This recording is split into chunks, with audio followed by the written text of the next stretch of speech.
Assalamualaikum warahmatullahi wabarakatuh. Di sini saya Monika Arsita akan membahas materi yang pertama, yaitu mengenai pengertian pemimpin otoriter. Menurut Dian Huber tahun 2014, pemimpin otoriter dikarakteristikan dengan pemberian perintah.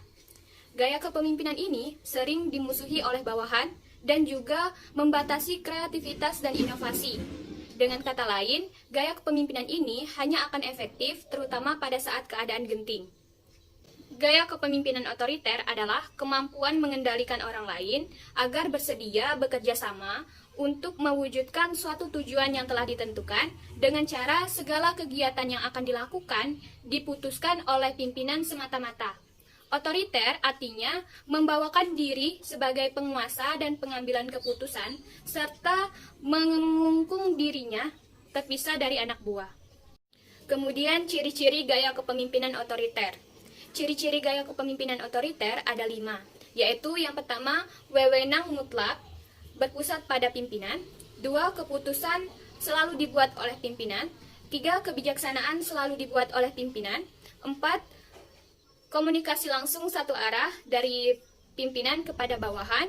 Dan 5, pengawasan terhadap sikap, tingkah laku, perilaku, atau kegiatan para bawahannya yang dilakukan secara ketat. Kemudian menurut M. Satyval Murugan tahun 2007, dalam bukunya yang berjudul Management Principles and Practice, menyebutkan bahwa keuntungan kepemimpinan otoriter itu ada 3, yaitu yang pertama, memberikan motivasi yang kuat dan penghargaan kepada pemimpin yang egois. 2, pengambilan keputusan yang cepat. Dan 3, bawahan yang tidak berkompeten dapat bekerja sesuai dengan peran mereka. Terima kasih, itulah materi yang bisa saya sampaikan. Kemudian materi selanjutnya akan dijelaskan oleh rekan saya kepada rekan saya persilakan. Assalamualaikum warahmatullahi wabarakatuh. Perkenalkan, nama saya Nadisa Minativa, NIM 20214363. Di sini saya akan melanjutkan materi tentang gaya kepemimpinan otoriter yang sudah dijelaskan dengan Monika Arsita.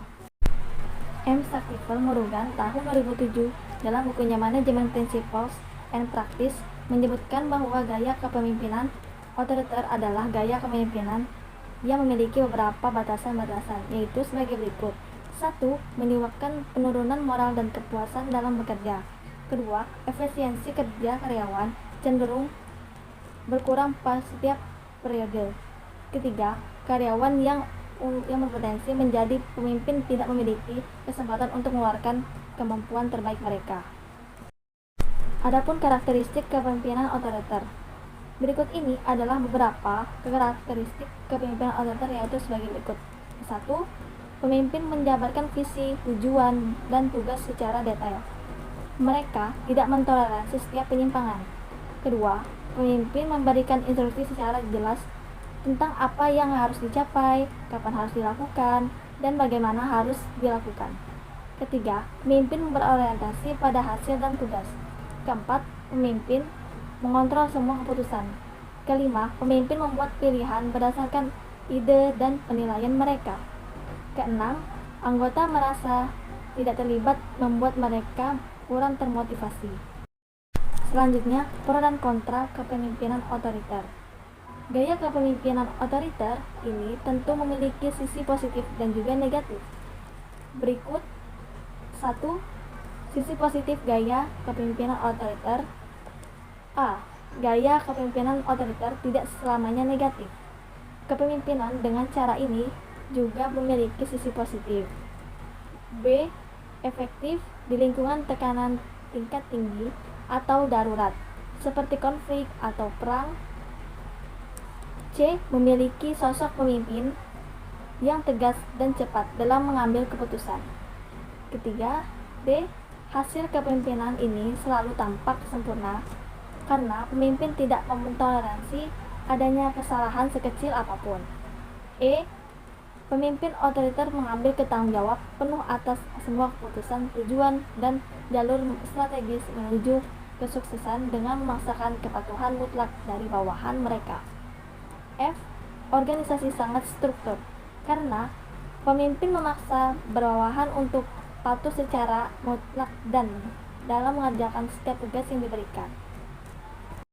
Itulah sekian pembacaan materi dari saya dan akan dilanjutkan pemateri selanjutnya.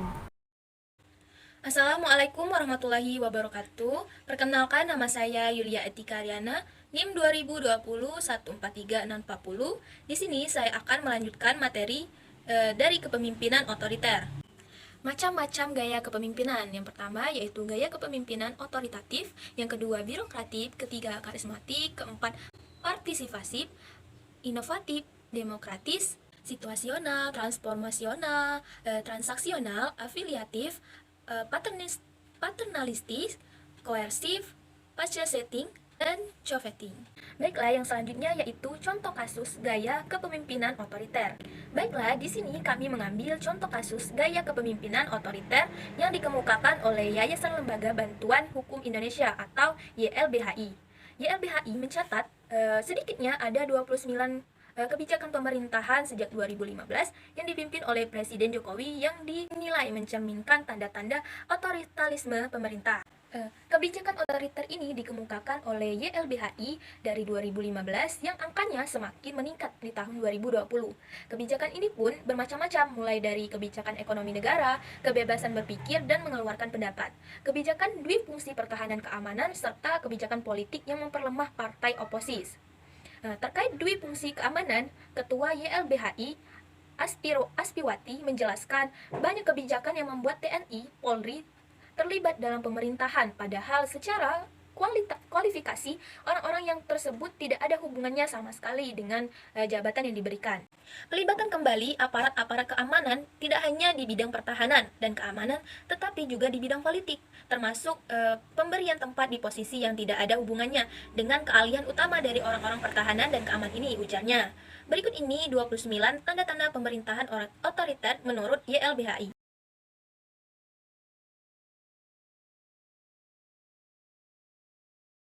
Baiklah, itulah tadi 29 ciri-ciri atau tanda-tanda otoriter yang dikemukakan oleh YLBHI.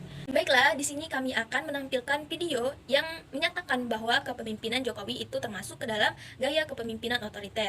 Yayasan Lembaga Bantuan Hukum Indonesia atau YLBHI lewat akun Instagram resminya mengunggah foto Presiden Indonesia kedua, Soeharto, yang disejajarkan dengan foto Presiden Joko Widodo. Postingan itu juga menyebut 10 kesamaan era Presiden Jokowi dengan era Orde Baru yang dulu dipimpin Soeharto. Ketua Umum YLBHI Muhammad Isnur membenarkan soal unggahan di kanal media sosial lembaganya. Itu buatan koalisi masyarakat sipil yang tergabung dalam Fraksi Rakyat Indonesia. Ada banyak membernya. Kami bantu repost dari akun FRI, ujar Isnur dikutip dari Tempo, Senin 14 Februari 2022.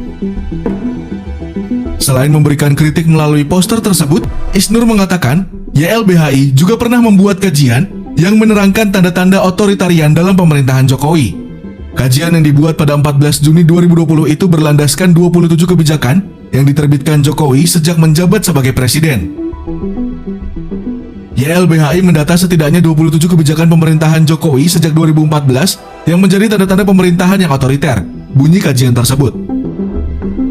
Berikut 10 kesamaan Jokowi dengan era Orde Baru Soeharto seperti dalam unggahan Instagram. Pertama, mengutamakan pembangunan fisik dan serba dari atas ke bawah untuk kejar target politik minus demokrasi. Kedua, pembangunan bernuansa koruptif dan nepotis.